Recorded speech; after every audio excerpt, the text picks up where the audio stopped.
Great. Okay. Let's move the chairs so there's just a little bit of an arc. Yeah. Wow. Okay, great. Okay, that's better. That's great. Perfect. Okay, we're about to get started on the third session, Peace and Conflict. And I wanted to let everyone know, if you're following along in the schedule, Paul LeBlanc from Elon cannot be here today. Unfortunately, his grandmother is very sick and he had to return home. So he will not be here. Kadia Goba had a flight delay. She was going to be in session 1 on climate change. So we're going to do her presentation at the end of Peace and Conflict. So let's go ahead and get started with Julia. And remember to tell us your name and your school as you start. Okay, thanks. Okay. Hi, everyone. Oh,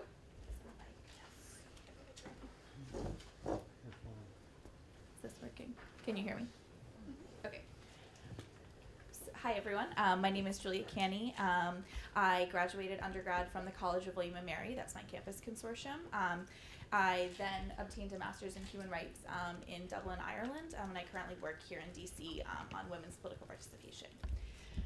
My story for the Pulitzer Center is called Women's Work, Northern Ireland 20 Years On from the Good Friday Agreement. So my background, as you'll learn through this presentation, tends to be towards gender insecurity, women's rights, and gender-based violence. Okay, so I won't go too much into the historical aspect of Northern Ireland and the Troubles, but I want to give everyone an overview, just in case it's not something that you're as familiar with. So the Troubles is the name given to the period of conflict in Northern Ireland that went on between roughly 1968 and officially ended on April 10th, 1998, with the signing of the Good Friday Agreement. So it's now been 20 years, hence the title of the project, since the signing of the Good Friday Agreement. So the Troubles is primarily viewed in certain media outlets as a religious conflict between Northern Irish Catholics and Northern Irish Protestants. However, at its origin, there are a lot of intersecting issues that came together to cause the conflict, and many of which have evolved and changed over time. So as I go through talking about my story and the people that I spoke with, the main actors throughout the conflict will be referred to as nationalists, which are self-identified as nationalist Republican Catholics, and unionists, self-identified as unionist, loyalist, and Protestants.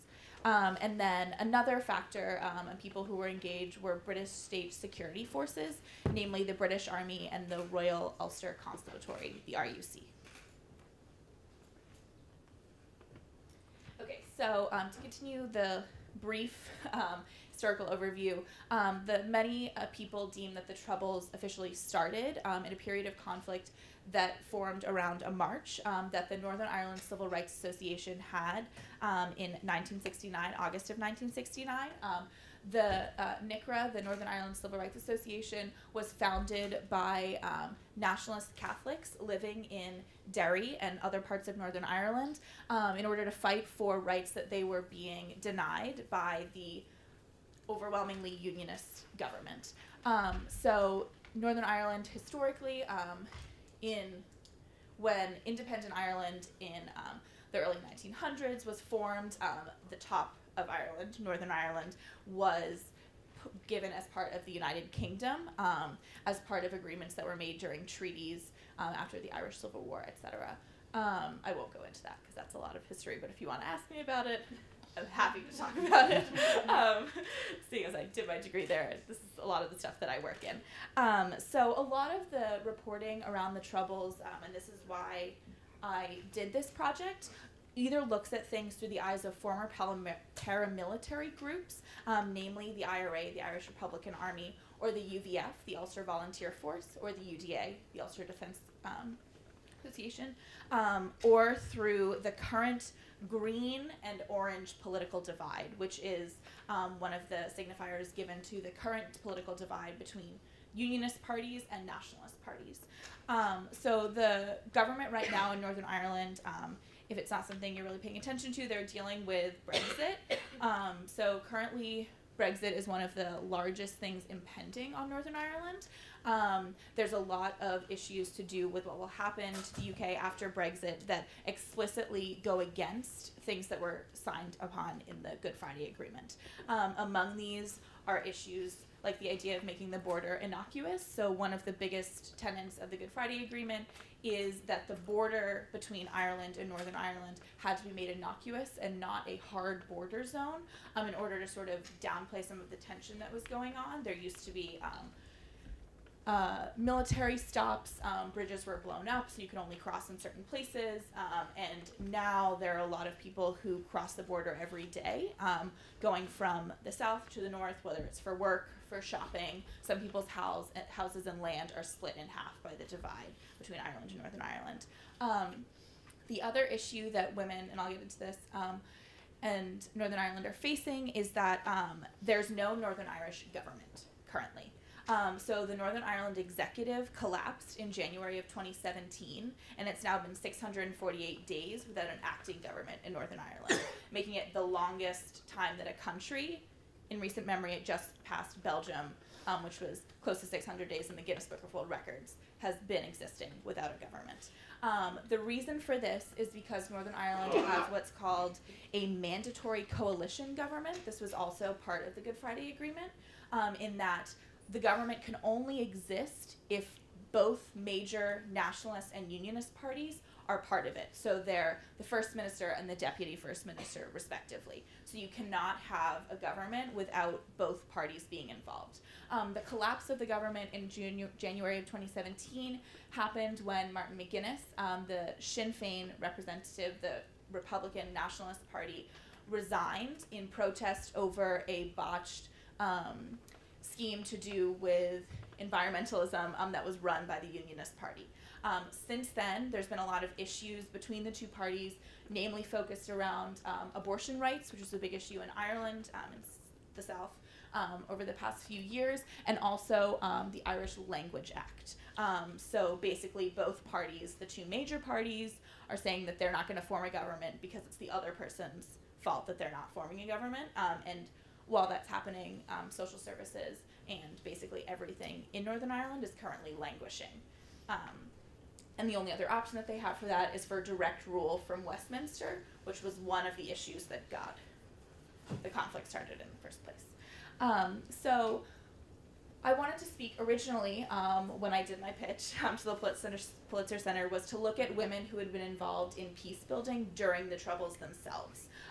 So there was a film that came out, a documentary film, this past April that I was invited to see, that's called Wave Goodbye to Dinosaurs, and it's about the Northern Ireland Women's Coalition, which was a political coalition made up of women that was formed specifically to take part in the talks around the Good Friday Agreement.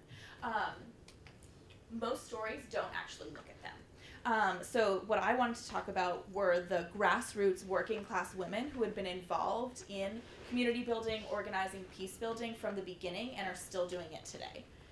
So these are three of the places that I spoke with. This is the symbol for the Foyle Women's Information Network, which is specifically based around Derry. The Unheard Voices Project, which is also in Derry, and then the Shankill Women's Center. Women's centers, in particular in Northern Ireland, have been crucial in peace building throughout the entire process. The majority of the women that I spoke with are involved in community efforts dealing with mental health, with intergenerational trauma that has never really been addressed by the government. There's a lot of victim services funds where money goes to people who have lost family members in one of the big tragedies, but for everyday people who almost no one has not been touched by the conflict or has lost someone as a result of the conflict, they're not getting any attention in terms of mental health services. In Derry, the women I spoke with said that there's a suicide every day in the River Foyle, which runs through the city, that they're constantly pulling people out of the river who have committed suicide or have taken their own lives as a result of the intergenerational trauma that they have to deal with, and also the lack of mental health services in the city and in the country themselves. So the majority of my conversations with the women focused on the fact that they are not being given any resources to do this work, whether it's financial resources. A program will be funded for 1 year, say for women to work on peace building in the community. A worker will be told that they want 10 women from the unionist community and 10 from the nationalist community to talk about their trauma from the Troubles. It'll be a year, they'll get a story out of it, and then the program's over. There's never any offer for mental health services for the women who are being involved, who are unearthing these traumas, or for the people who are doing the work themselves. So the majority of my conversations and my story ended up focusing on the fact that these women are holding the country together. And in the face of Brexit and in the face of further delay in the government, they're not going to be able to do it for much longer without a change in resources and the ways that things are run.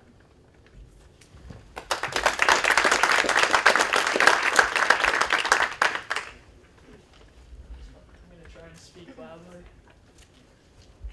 No, I think you need the mic because of the live stream.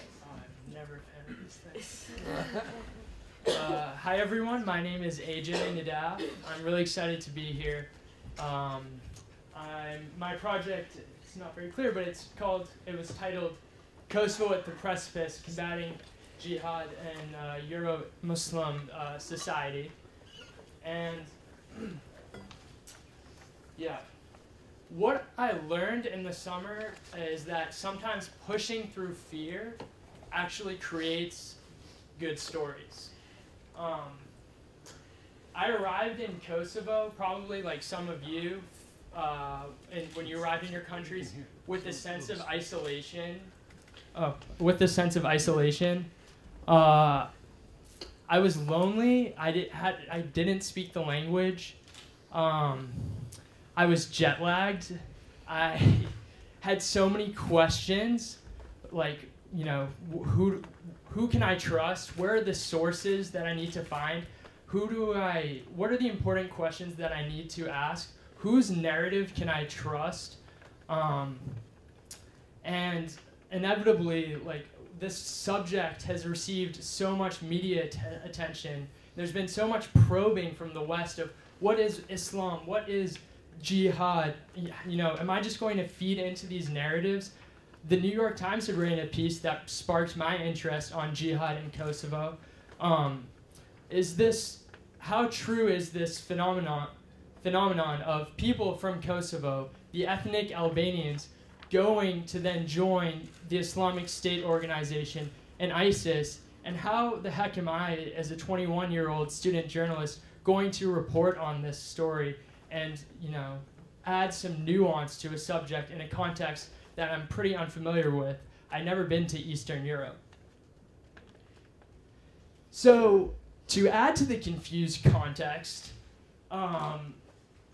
in 1998, 1999, there was a war in the Balkans.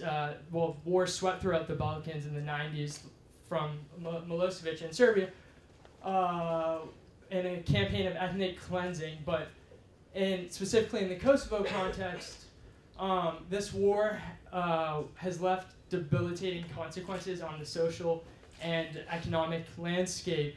And after that war, essentially the U.S. helped precipitate NATO airstrikes that stopped ethnic genocide of the majority Albanians from being ethnically cleansed by the Serb Yugoslav forces.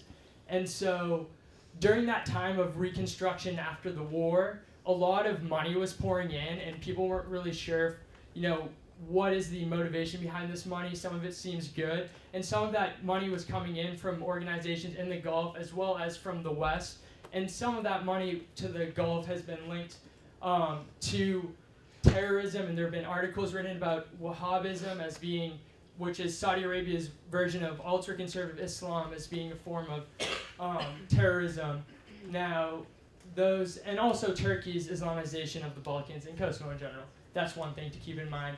Also in Kosovo, other factors, highest youth unemployment rate in Europe, for reasons why maybe people went and picked up arms and left to Syria. 60% of Kosovar's youth, Albanians, are unemployed. Government corruption is really high, and that's also tied partially to the West, so grievances amongst the youth are very high. Kosovo is the only country in Europe where its citizens cannot go and travel into the EU without a visa, so they don't have visa liberalization. And then in the meantime, when the war in Syria was happening, in 2011, the uprising sparked, there were claims by the government that the regime in Syria, Bashar al-Assad, was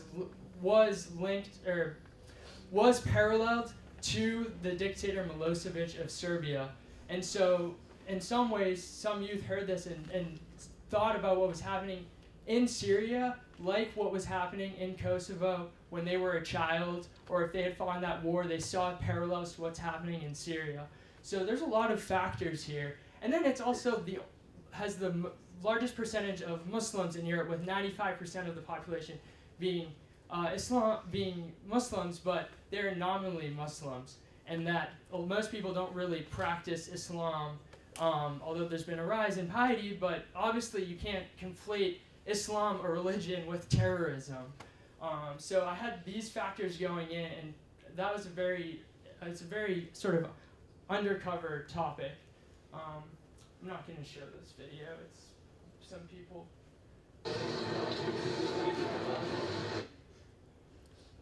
Okay, I'll show 10 seconds. Oh. No way I have time for that.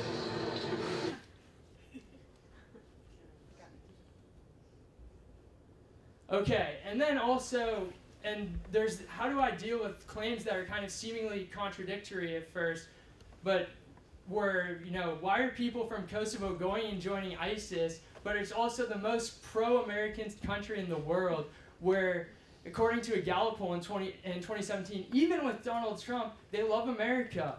And, there's Bill Clinton's statue that intersects with George Bush Street on a Hillary Clinton shop with the poster, and there's kids named Madeleine Albright, and there's just all these bizarre things going on.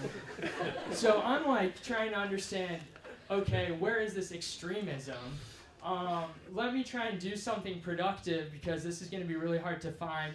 I want to try and add nuance to this topic of Islam and show the diversity of it. I'm going to start a project called Islamic Culture in Kosovo, where I ask different people, how do they practice Islam? What do they think about extremism? What do they think about its links to Islam? So I did this Humans of New York style project on my Instagram. Yeah, that was cool. And who's one to say that she's more of a Muslim than they are, for example? I mean, it's just ridiculous.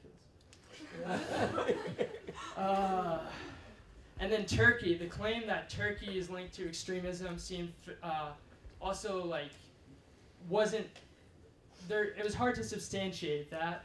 But what was interesting was that Turkey had cracked down in Kosovo, specifically with the Gulen, people linked to the Gulen movement, which is a movement that Erdogan and Turkey has blamed for trying to, for being the mastermind of the failed coup attempt in 2016. So this happened a couple months before I arrived, where the largest crackdown on Gulenists happened in Kosovo, and then I went and I spoke with some wives who worked at this Gulen school in Kosovo, and their husbands had been kidnapped and deported back. This was my translator. I couldn't have done this without the people that were there helping me. Finally, through meeting, I used Facebook a lot to connect with people. And finally, yes, I did get to the topic, the sexy media topic of Islamic extremism, but it took a really long time to get there, and it took a lot of connecting with journalists and people who had covered this topic before, and networking and using Facebook. And what I did was I went into the field to regions where a high percentage of people had gone per capita to the Middle East. And then I knocked door to door to try and find some of these people after speaking with the imams at the mosques. This was an imam who was charged for sending people to go fight in Syria and Iraq, but he denies those claims 100% and says that the government is just using this rhetoric to try and scapegoat the real issues of government corruption and unemployment, the other issues that I've mentioned. This is a hacker who is probably the most knowledgeable on ISIS in Kosovo. He was the New York Times fixer for Carlota Gall, and he's helped me a lot. He became a good friend of mine. I would get coffee with him quite a bit, and through him, I was able to get sources of people who went to Syria and Iraq, and my project was really on also trying to understand how the state is handling their return. I was there for 2 months, so I covered a lot of fields. And he eventually put me in touch with a guy, one of the few people released from prison, who had gone to Syria, and he was part of ISIS for a year. And then he was released from, and then he returned, and he went to jail for 3 years, and he had just been released. And, you know, another question as a journalist is, at what point should I take this risk, and how safe is this, and how verifiable is this? And after speaking to a few sources on the ground who knew this gentleman, they leaked this story to me about this guy who had just gotten out of prison, Fitum, who was in ISIS for a year, and I was the first guy to interview him since he's been out of prison. And I had a 3-hour coffee with him and my translator about his involvement in ISIS, and then, yeah, it was terrifying because to one extent he confirmed some of the preconceived notions I had about, and that probably most of us have, about demonizing ISIS and what they do as just abominable. But also at the same time, it was weird because he was so human in that he didn't even want me to pay for his coffee, and so trying to reconcile that and decide how much of a voice I should give him in a story is something that was very difficult. And these are some pictures of him when he was there. Yes, I need to stop. Thank you, Pulitzer Center.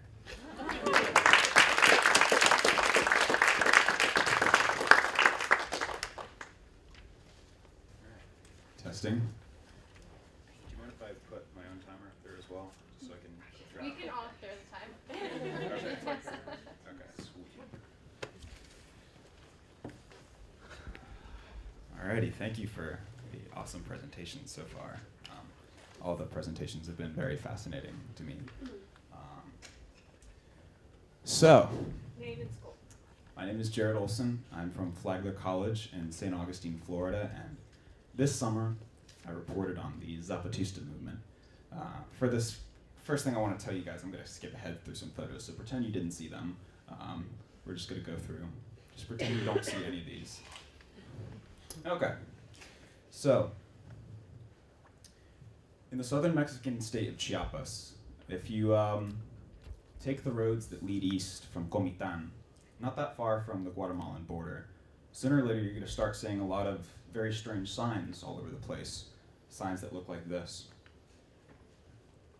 The signs say, of course, está usted en territorio en rebeldía, you're now in rebel territory, as if you're in some absurd guerrilla-themed amusement park. The signs usually go on and they say something along the lines in Spanish of, here, the government obeys and the people command. And this, of course, means that you have entered into the Zapatista Autonomous Zones, one of the most unique areas in Mexico, and home to one of the most distinct continuing social justice movements in Latin America. So this summer I had spent a month and a half reporting on the Zapatista movement, which has its 25th anniversary coming this January, and which maintains a very intense presence in Chiapas, Mexico, and also in the imagination of the world as a whole. But what are the Zapatistas? Who are they and why are they important? So basically just a little bit of historical background, and now just pretend you didn't see any of these other photos. We'll go back to the beginning. So basically, in 1994, at the cusp of globalization's heyday, you saw the passage of NAFTA. NAFTA, for those who don't know, was a free trade agreement which eloped the states of Canada, the United States, and Mexico into essentially a single homogeneous economic zone.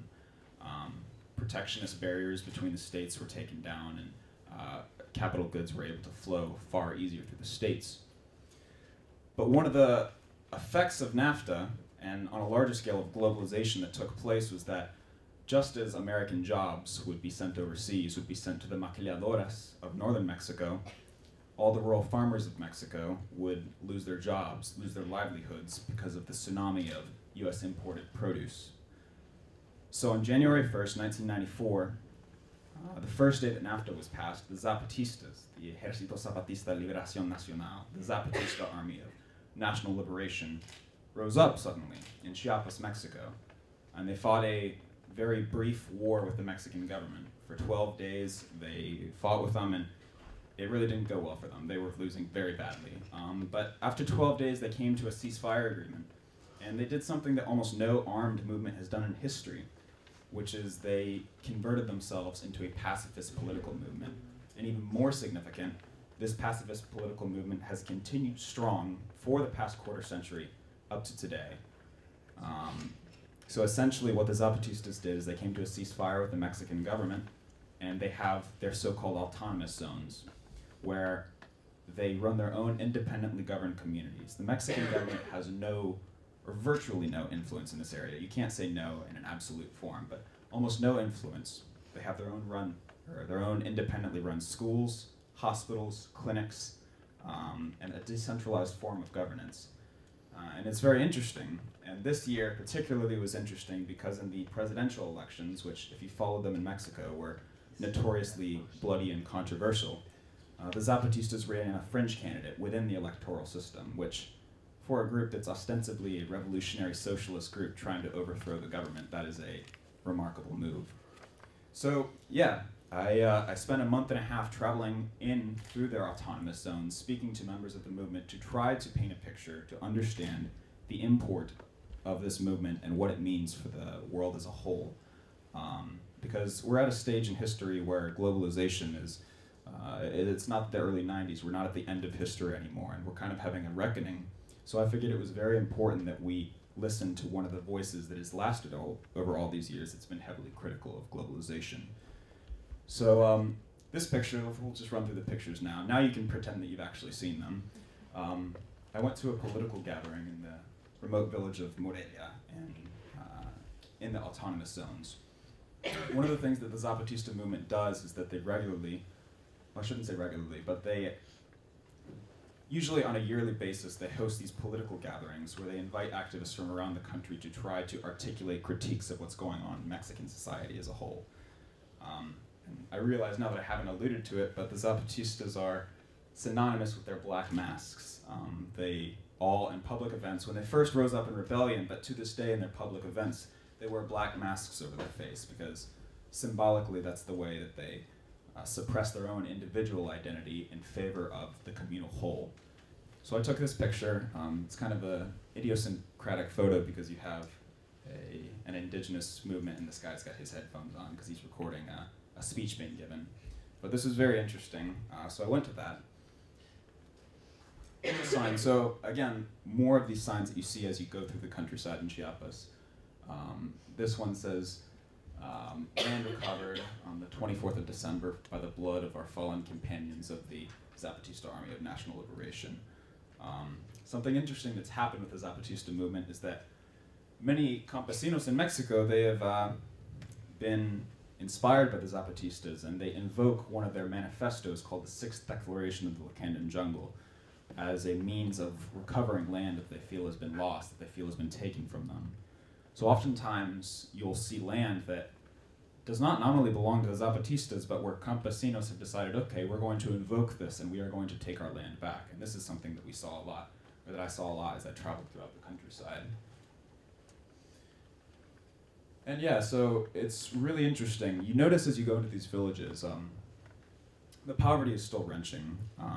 The Zapatistas have attempted, with marginal success, to become more economically self-sufficient in a way to resist the effects of NAFTA, of globalization, of this influx of foreign goods.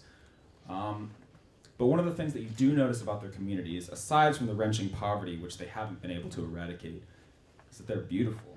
You see these murals all over the place, and it's a form of resistance for them, of expressing their yearnings as poor campesinos, some of the most marginalized people in the country. And they're very, it's funny, they aren't afraid of saying what they think. So here, this one isn't as bad, but here it says, you know, capitalism converts absolutely everything into a commodity. Enough of this stupid system. And there's some other ones which are even more extreme, but these are some of the most marginalized people in the country, so they are not afraid of saying what they believe. And they are one of the most isolated movements in the country, especially after this summer. And I'll explain that for a moment. Here's another picture of Moria. So basically, this summer, again, if you followed the Mexican presidential elections, you saw something completely unprecedented happen in Mexico. An ostensibly leftist president, Andrés Manuel López Obrador, other known as AMLO, he won the presidency. This is extremely rare in Mexico. Mexico experienced 70 years of a de facto dictatorship, a very right-wing party, and for the most part, they vacillated back and forth between center-right and right-wing parties. So to have this left-wing president rise in a massive populist wave, people called him a mix between Hugo Chavez and Donald Trump, which is, an interesting combo. But it was interesting, and you would imagine that the Zapatistas would align this, or at first glance, you might imagine that the Zapatistas would have aligned themselves with this leader. In fact, they did the exact opposite. They turned hard against AMLO. They believe that he consists of a political class known as the institutional left in Mexico. They perceive him, if I were to try to find an analogy that could be best brought into the discourse of US politics, they are the equivalent of the progressive, almost socialists in America who perceive Obama as kind of a corporate centrist liberal. And this really isolated the Zapatistas because AMLO has experienced incredible popularity in Mexico.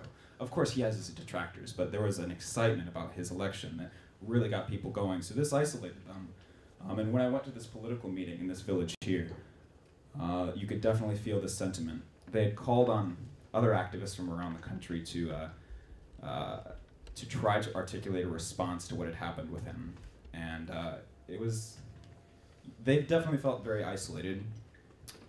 So I just want to shoot ahead to a final, and here's some more photos, but there's a final story that I want to tell, which I feel is very important. It doesn't have to do with the Zapatistas, but it is at the same time intimately connected to them. This man was from a village who, in April of this year, his entire village was forced to flee by what was essentially a paramilitary group. The paramilitaries were ostensibly disbanded in the early 2000s, but they never went away. And likely, large landowners nearby wanted to take their land so they could use it to privatize and for fracking and resource extraction. They were forced out of their village. There's my phone. And I'll finish up and I'll stop. But basically, they'd set up camp in this town where I'd been reporting from, San Cristobal de las Casas, and the first few weeks when I talked to them, they were very optimistic. They weren't Zapatistas, and they actually didn't align themselves with the Zapatistas, but they were optimistic that the government would help them get new land back after they had it stolen from them by these paramilitaries. And the last time I saw him when I took this photo, that optimism was gone, and there was a almost tragic aura about this guy. He was like a terminal cancer patient who tried to convince himself he was going to live when he wasn't. And the kids were getting sick in the rain, and they were living outside under a tarp.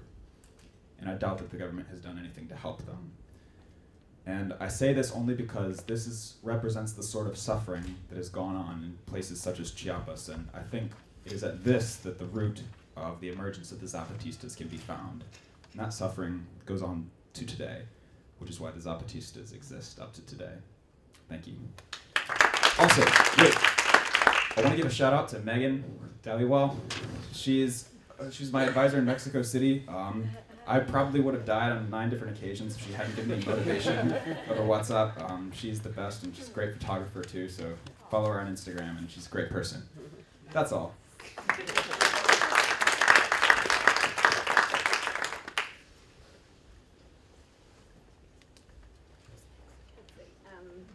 checking Julia.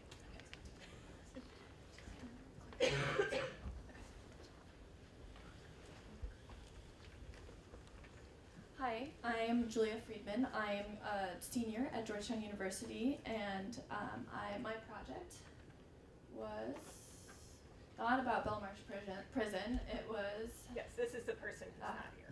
So it was about Colombia. So I received my grant through Georgetown University's Berkley Center for Religion, Peace, and World Affairs, and part of that grant was investigating an unknown religious dimension or an unreported religious dimension of a conflict. And so not many people know that there's actually been a lot of religious involvement in the conflict in Colombia. And so that was what I went to go find out and report on, was how in 2016, when the FARC, which was the Fuerzas Armadas Revolucionarias de Colombia, which is the Armed Revolutionary Forces of Colombia, which is South America's longest running insurgency, founded in 1964, how they ended up signing a peace deal with the Colombian government, and how religious actors actually contributed to that. So the FARC are stereotypically known in popular culture for being narco-traffickers, for being arms traffickers, but the way that they started was because the rural campesinos, like poor campesinos in the rural areas of Colombia, didn't have access to land, they didn't have access to resources, and so they joined the Colombian Communist Party. And they were attacked by government and paramilitary forces, and so they founded their self-defense forces, which became the FARC. And so all of the conflict in Colombia has its roots in land, because if you look at the statistics, only 0.3% of the population owns 66% of the arable land in Colombia, and so the rest of the country is really just struggling to make ends meet in that kind of situation. So everyone was very excited in the international community to see this peace deal between the FARC and the Colombian government, and so everyone was shocked when they saw that the Colombians themselves were not as excited and actually voted the agreement down in a referendum. I mean, the turnout was only 37% in that vote, and so there are a lot of very credible arguments that that vote didn't actually represent what the Colombian people wanted at the time. But regardless, Christian evangelical groups had a very big role in campaigning against the Accords in the referendum. And because they tied the referendum to a sort of a quote-unquote gender ideology. I'm actually writing my thesis at Georgetown about the role that played in the referendum, because they saw the gender equity measures in the Accords, and they had objections to it based on their ideology. They also wanted to align themselves with the political right in the country, which is very powerful, very entrenched, and the political right want to have more of a popularized base. And so this sort of alliance works well for both parties. So when I was planning my reporting project, I thought I was going to investigate peace initiatives from religious organizations. Georgetown, as a Jesuit institution, has a lot of connections to Jesuit institutions in Colombia. One of them is CNEP, which is a really fantastic social justice think tank, which is founded by the Jesuits and is still headed by the Jesuits. And Justa Paz is a Mennonite peace organization that I was going to connect with. And so those were kind of my thoughts as I was heading into my reporting trip. This is what it's going to do. And of course, that was totally different from what actually happened. So the first story, I sort of stumbled into it. So I really couldn't have done this without my mentor, Nadia Drost. She's an amazing journalist, also a Pulitzer grantee, who's lived in Colombia for 9 years. She's relocated to New York very recently, but I couldn't have done this first story without her, because she connected me with government officials in Colombia who were in charge of implementing the peace agreement in territorial zones. So this is a picture of one of the transition zones. There are 26 of them established by the agreement, where FARC ex-combatants were going to demilitarize, receive educational programming and training, and then reintegrate into society. And then in my first interview with this government official, he told me, yeah, we opened them up for evangelization. And I was a little confused. I was like, evangelization, is that what I think it means? Am I mistranslating here? He's just like, no, proselytization, evangelization. So that church, Iglesia Avivamiento, is one of the Christian evangelical churches that I was mentioning before, but it's one of two that actually supported the peace accords. So it went against the grain, against the broader movement to support the peace accords, and now you can see why. And the way that they were able to enter into these transition zones was because the head of the High Commission on Peace was a member of that church. So although they opened it up ostensibly to any kind of religious actor to enter the transition zones. Only Avivamiento is the ones building the churches and actively recruiting people into their religion. So I went there. That's the pool that they baptized everyone in, and so that was just sort of a surreal moment where I was like, well, you came into your new religion, you were baptized in a plastic kiddie pool, and that was kind of, they still had it from the week before when I visited, and I was like, oh, is this, what is this for? Sort of naively asking, like, oh, do the kids play in it? No, it's where they were baptized. And so those two men, that's Eder Caicedo and that's Wilmer Perez, and they are two ex-combatants. I had a sort of 2-hour surreal conversation with them where I was sitting on this picnic table drinking the yogurt that Wilmer had given me, and I was thinking, oh my God, both of these men, they're so kind, they're so warm, but both of them have participated in a movement which has extorted small farmers, done drug trafficking, kidnapped people, and here I am drinking their yogurt. So, but they said that having that church in their town makes them feel like a real town. It gives them a sense of legitimacy in a country that rejects them as morally corrupt. And so having a church is sort of their answer to that. So that's sort of how they make meaning of this whole situation. So I'm running out of time, so I'm just going to skip through to the second story, which is where I spent most of my time. So this is Choco. Choco is on the Pacific Northwest of Colombia. It is the poorest region in the country. It's a 62% poverty rate, and that coincides with racial dynamics because 90% of the region is Afro-Colombian, and they are descendants of enslaved people who were kidnapped from West Africa, and they still have a lot of the traditions that that their ancestors brought with them from the African continent. So when they hold mass in the Afro-Colombian tradition. It's a call and response tradition, and the melodies are very reminiscent of some stuff that I've looked up from West Africa. It's also one of the most violent regions continuing into today because it's basically been left by the state to be taken over by paramilitary organizations that have aligned themselves with elite landowners. They want to force a lot of these Afro-Colombian people off of their land because what's unique about the Colombian Constitution is that it actually grants these Afro-Colombian communities collective titles. So it's kind of, it's a little bit of a hybrid between the reservation model we have in the United States and collective land titling in Latin America, where the community owns the land, but it's still accountable to the government. And so what happened is, where does the church fit into all of this? Well, the church is the actor in the region, the Catholic Church, that facilitates the democratization and a lot of the community building in these organizations. So when these organizations were founded, they were trained by the Diocese of Choco in how to organize. And that's really key because the way that they resist as a community is by banding together in these communal organizations and then asking the diocese for help. So I met this really incredible team called they call themselves the Commission for Life, Justice, and Peace, and they will literally go to communities who call them and say, we've received a threat from a paramilitary group, or we've received a threat from a guerrilla group. They say they're going to kill us or displace, or we need to either leave or they'll kill us. What should we do? And so they will go to this community. They will sleep there for a couple of nights. They will do fact-finding missions. They will write a report about it, send it to the government, send it to international communities, and in that way they protect their the members of their parishes and their communities. So that's a testimony of one of the community leaders of the organizations. I just want to end with a story of resistance. So that's Padre Sterling Londonio. He was my primary contact within Choco. He was very generous in giving me his time and taking me around and sort of being my cultural broker in this situation.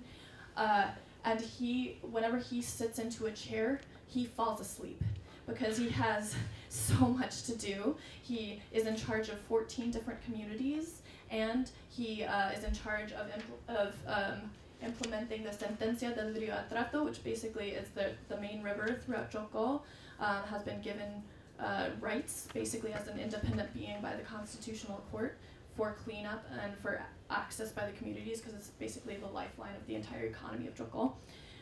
So he does that, and he travels in between all of his communities and the international organizations to speak out against the violence in Joko.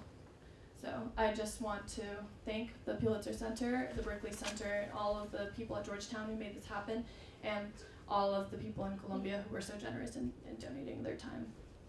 So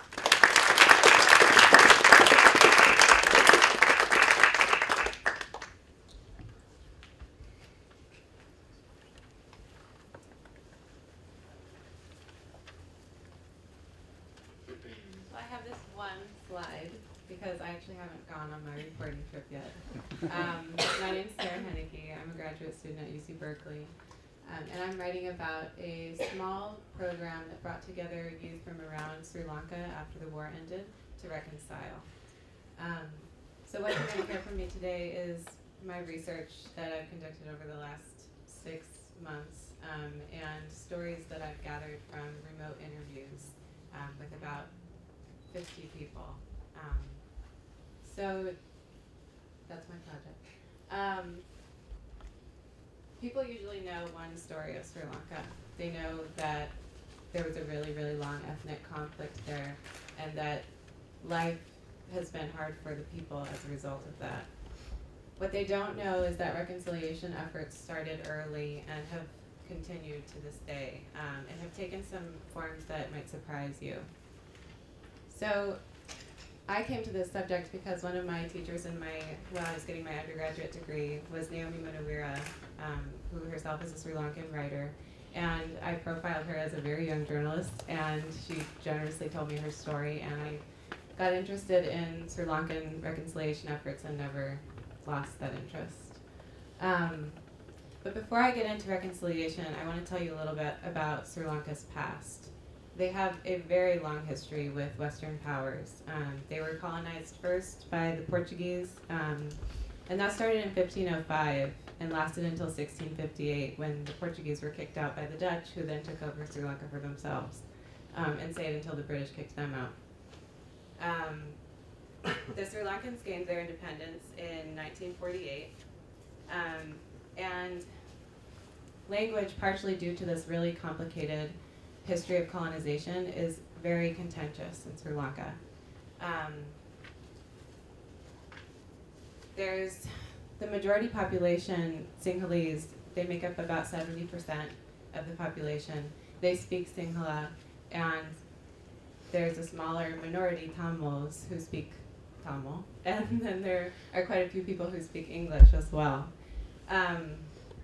For 150 years under British colonial rule, writes the Sri Lankan scholar Maurice Jayasuriya, English was the only official language of administration, law, and business.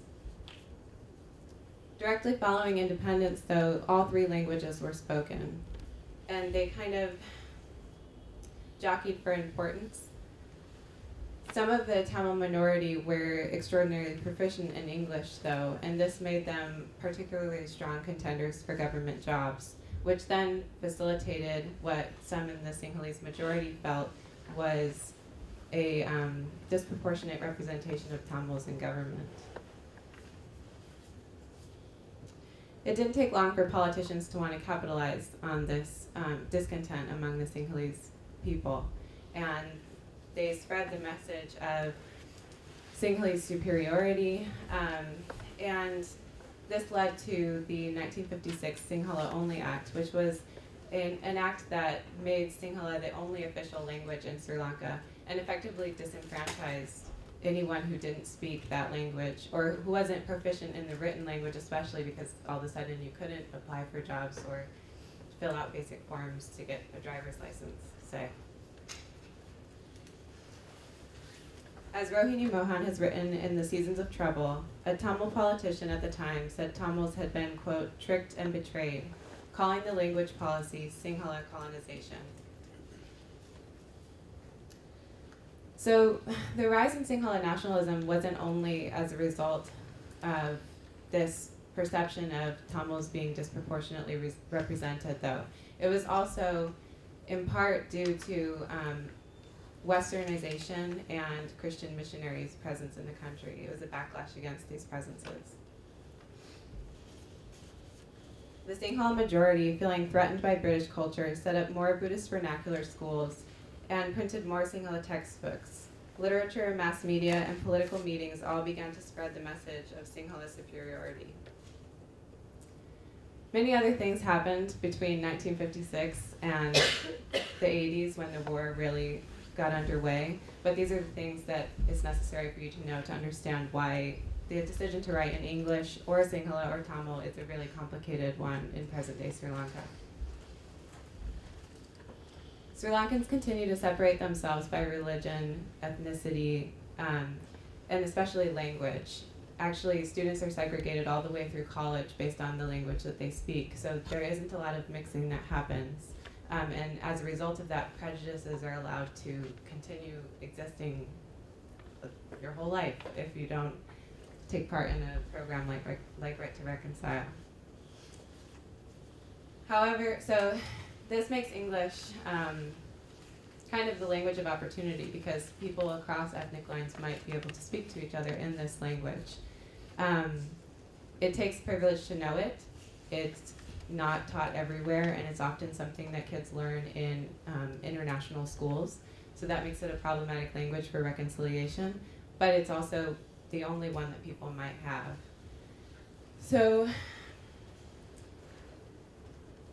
when the war ended in 2009, the novelist Shyam Selvadurai was involved in the Gaul Literary Festival, which is one of Sri Lanka's largest English language literary events. And he wasn't quite satisfied with the change that he was seeing coming about as a result of these literary things that were happening around the country. And so he decided he wanted to do more. And he dreamed up Right to Reconcile, which was really, really unique in its approach because by using English, it was able to realize Shyam Selvadurais' dream of bringing youth from around the country, from every Sri Lankan province and from the diaspora, which spread as far as Australia, Canada, the UK. People left everywhere and moved everywhere. So his goal was to bring everybody together and sit in the same room and learn the craft of writing to be able to write through their trauma, but also just that fact of being together in the room was really important.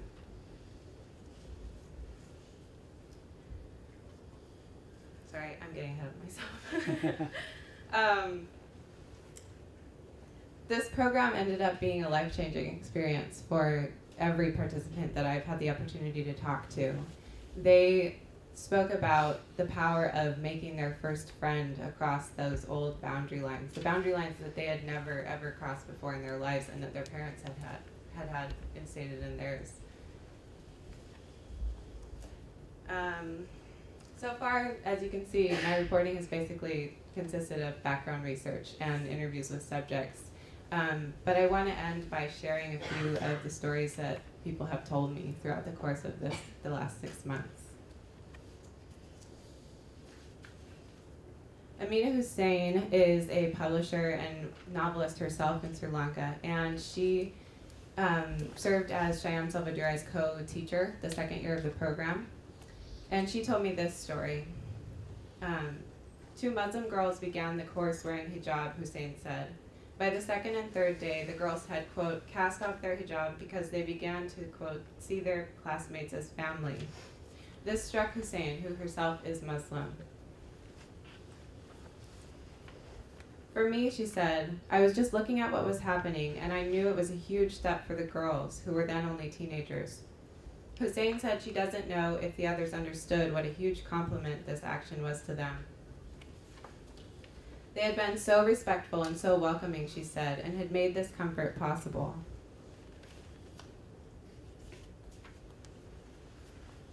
Wasna Wazir told me this story about why she'd wanted badly to participate. When she was small, she said, only 9 years old, her family lost their home. It was reduced to ashes by the Sinhala Buddhists, she said.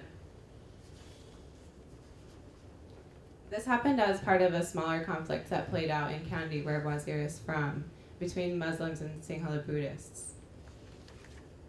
The family not only lost their home in that time, but they lost the business that supported them because it was attached to the house. Though this wasn't part of the war that most people think of when they think of Sri Lanka, it was a product of the same divisions. And when Right to Reconcile came about, Wazir was especially eager to participate because of this experience.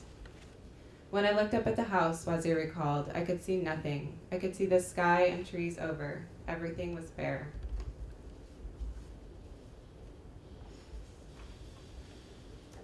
So with that experience in mind, Wazir entered the workshop with a lot of preconceptions about the other kids who were there with her. But the workshop, she told me, broke all of these things down. She said that whatever misunderstandings and wrong judgments she had had all got erased by the program.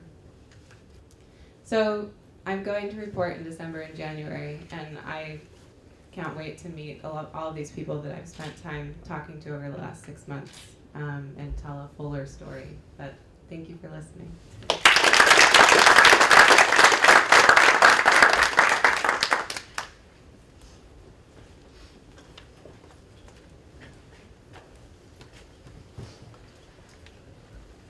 Hi, I'm Kadia Goba.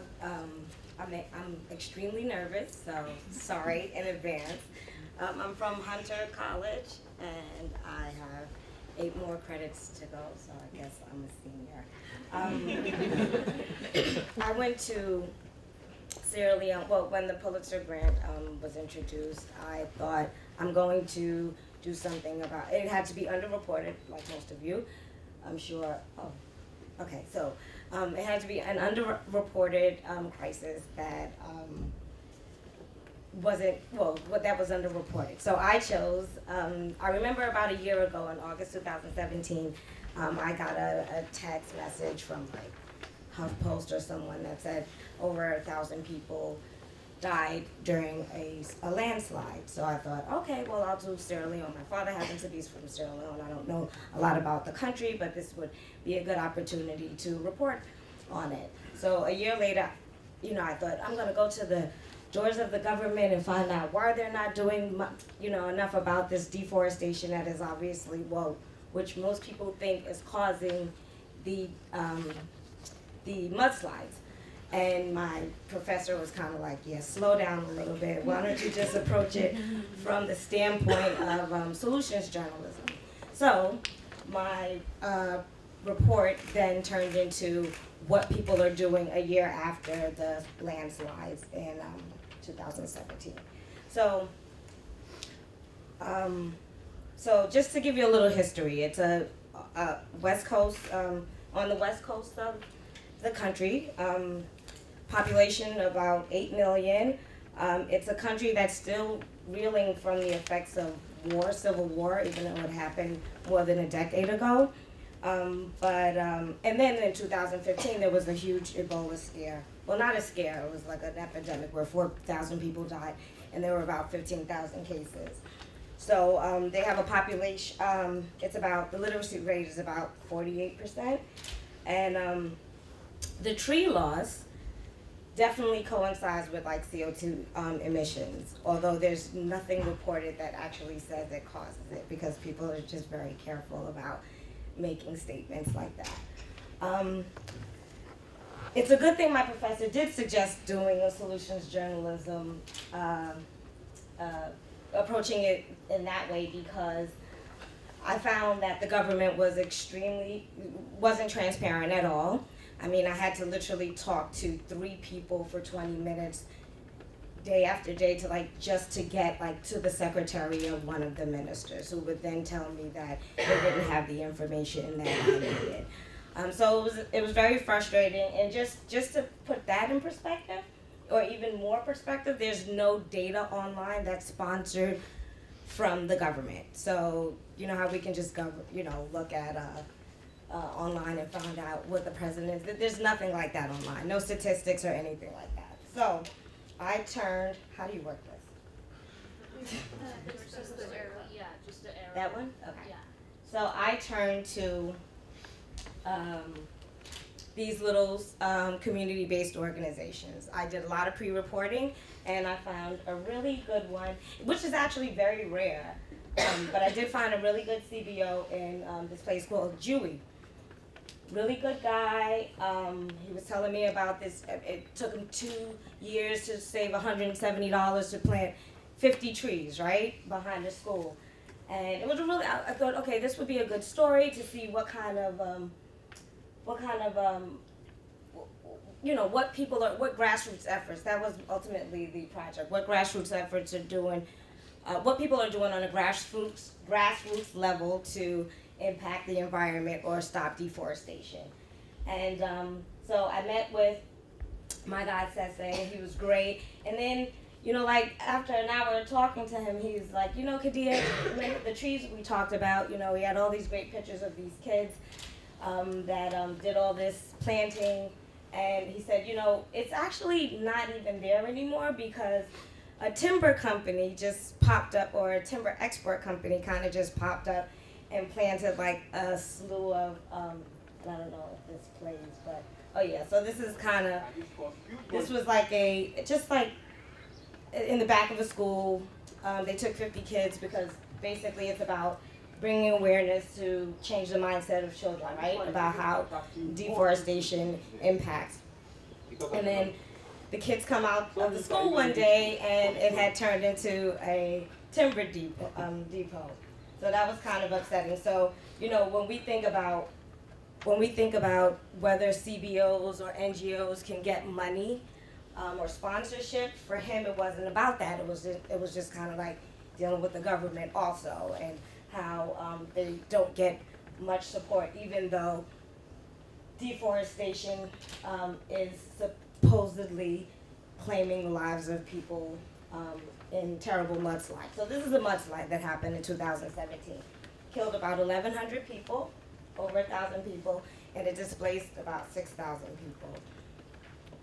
And it was like, really no one reported on it, but it was devastating. There were homes all along this area. Again, deforestation, it was tree lined at one point, right? But because of development, the trees came down and a lot of people's lives were lost. Another group, an NGO, local NGO, wanted to focus on, so their approach is bringing awareness through showing people the difference or how it has evolved from a forested area to where they burn down the forestry to ultimately development, right? That was one approach. And then this was, I kind of just came across and I did I liked it, a good profile on this 35-year-old woman. Well, I got to a site. This is the site of the landslide. It's in this place called Regent. And I mean, I don't know if you guys have ever come across 15 women in a hard hat on at any construction site, but I was like, oh, what's this about? Like, what are they doing? And then I heard this like really wonderful story that the UN, United Nations operations, it's called UNOP, they did this 50-50 program where they hired 15 women and 15 men, all within the area. The process was really interesting, where they had they spoke to the chiefs of the neighboring towns. They're the ones that collected the information, and it was like a very inspiring story. Some of these women, one of the women I highlighted had 8 children, 5 of which she bore, and the other 3 she inherited because her sister died along the mudslide, right? So she has 8 children, and now she has this wonderful opportunity. So, again, it's great that UNOPS, which has a lot of money, right, can do something so powerful and so, inspirational for people, but it just gives a hard look at how the smaller grassroots organizations maybe, suffer because they don't have that kind of support from either the government or from, anyone, locally. Oh, there she is. That's Jusu. She was just great. She was 38. She was And they had really good stories. It was like stories about their, like maybe they aren't really perceived so ladylike when they go back to their villages, and they still have children. All of them had children except for her. They still had children, and they still had to, take care of their kids when they got home. But like really good stories. All right, so this is the I got to like play with chimpanzees and stuff like that. Profitable company, still a local company, right? But profit making, a for-profit company, and they donated about 15,000 trees to the site. But again, perspective, right? Most of the locals are not attending a chimpanzee, right? It's like you and I go in there and paying $100 a night. Didn't mean to play that, but it's a quick video, but it just talks about like the nursery. They actually had a small mudslide in their backyard, and you can ask me anything else. I don't want to play that, but yeah, that's it. All right, thank you.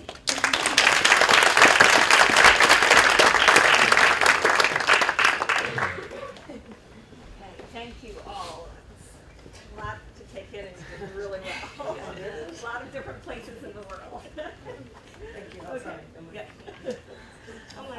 Okay, let's have some questions. Jonathan. So for Julia Friedman, when you were in Choco, can you speak a little more to the infrastructure you saw and the non-religious culture that you experienced? Thanks, that's a great question. So I mentioned a little bit briefly, but it really needs to be expanded upon that the infrastructure in Choco is really poor. In terms of education, I was mainly in the capital of the region called Quibdó, and it was had the most infrastructure out of all of them, but in the neighborhood where I was staying, the roads weren't paved.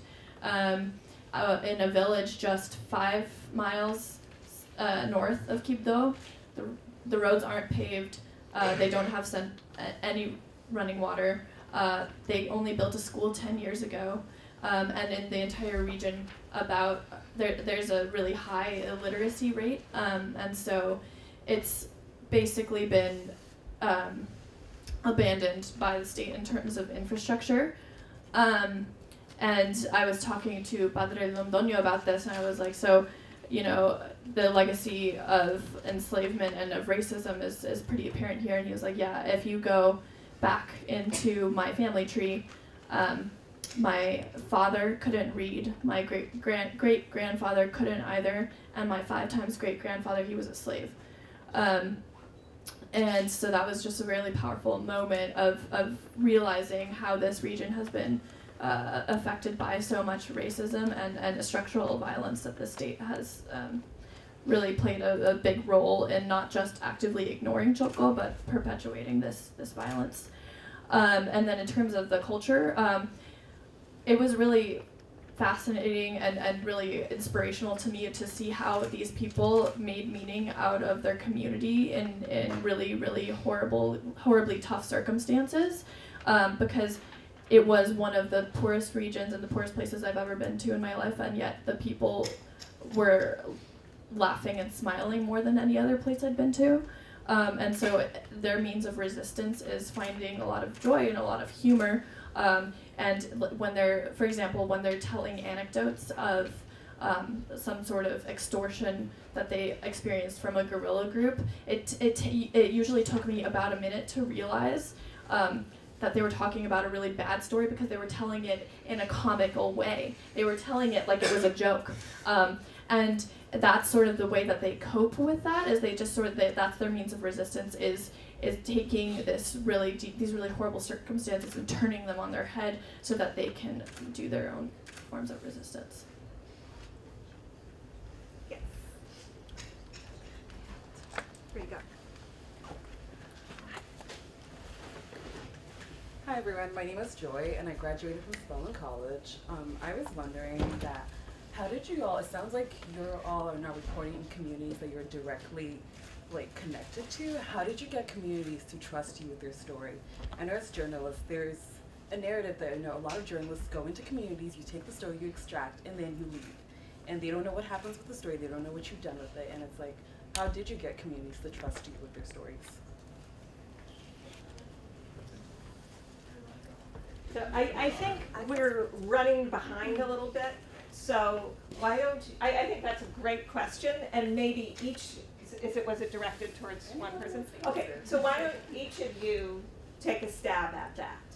And then I think we'll break.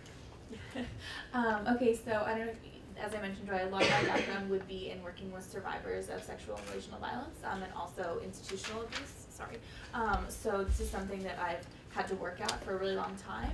In Northern Ireland particularly, I was connected through Twitter with a lot of people through other people through the Georgetown Women, Peace and Security Institute, and people who work for Council on Foreign Relations, and also the Ulster University Transitional Justice Institute.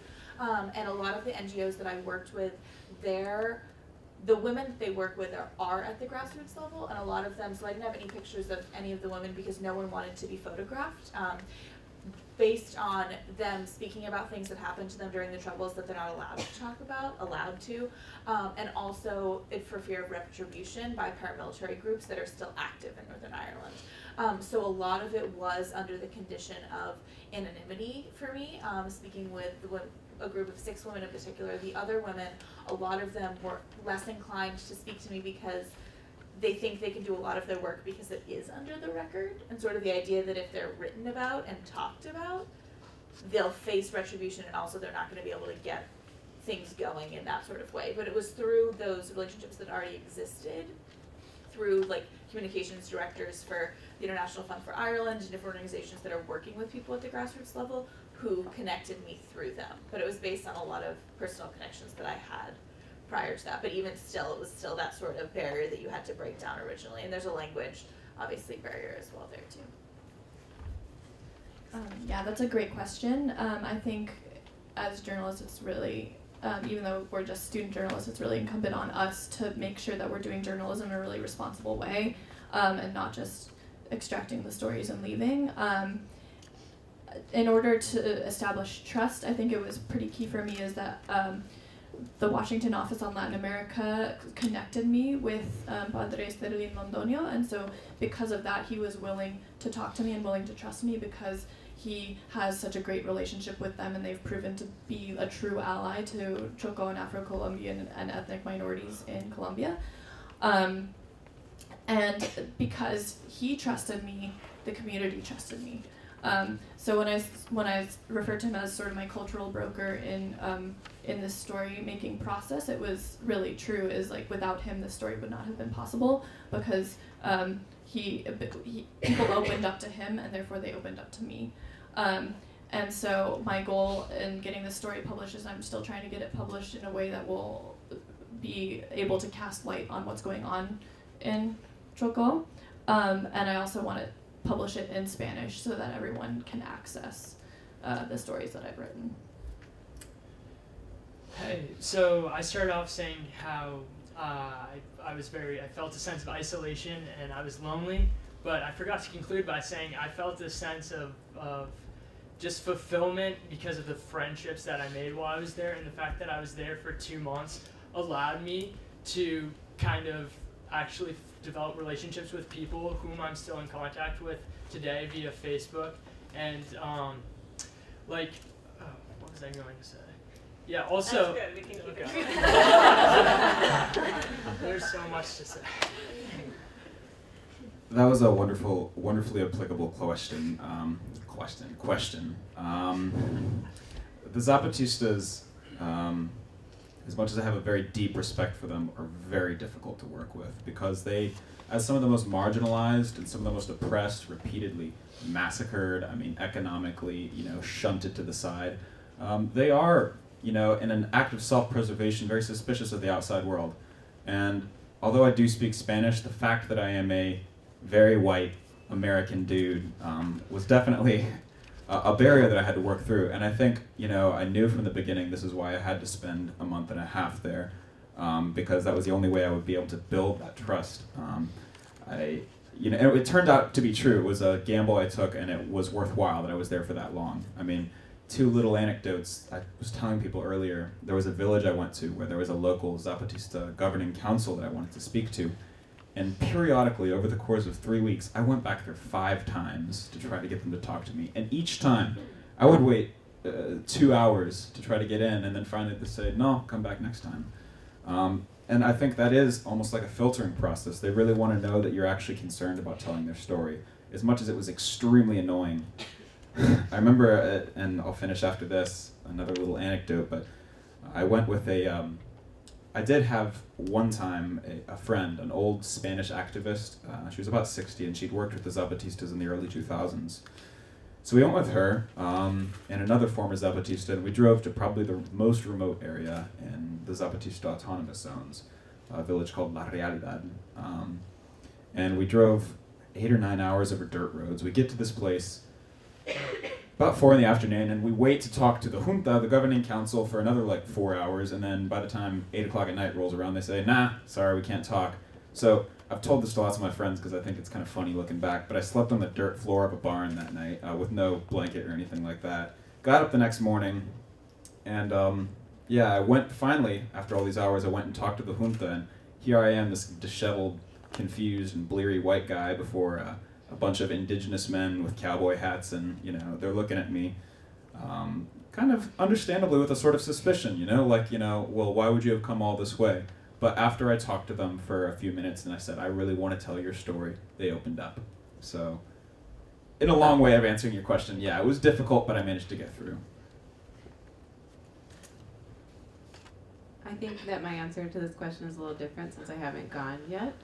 But I have noticed that the more I'm able to demonstrate a commitment to understanding people's stories, the more they seem to trust me. And I've been able to do that more and more as I've gotten further along in my reporting. And then another big thing was I am learning Tamil, and that as soon as I tell people that, there's an instant change in the tone of the conversation, because it takes a lot of effort to learn the language.